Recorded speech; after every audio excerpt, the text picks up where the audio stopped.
Hello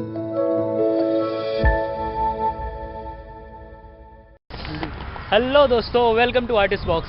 सो आज हम लोग एक नए स्पॉट पे हैं, जिस स्पॉट का नाम यहाँ पे हम लोग घनसोली में हैं। घनसोली में हम लोग को एक टाइप की एक पेंटिंग करनी है, थीम पेंटिंग है।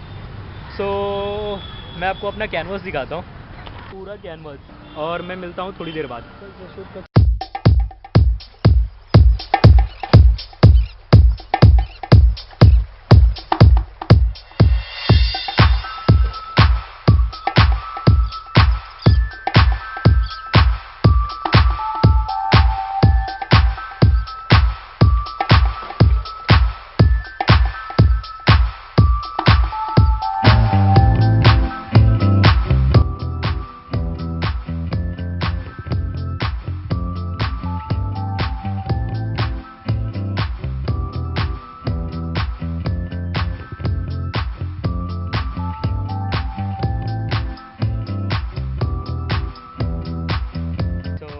जैसे कि शाम के आई थिंक 5 बज रहे हैं, 5 बज के ज़्यादा हो गए।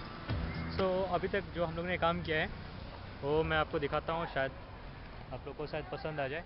सो इस वक्त मैं आपको दिखाना चाहता हूँ, मैंने थोड़ी ग्रीनरी दिखाई है।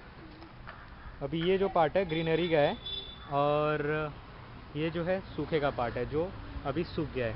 एक टाइप ग्रीनरी, एक टाइप सूखा, ग्रीनरी सूखा, ग्रीनरी सूखा।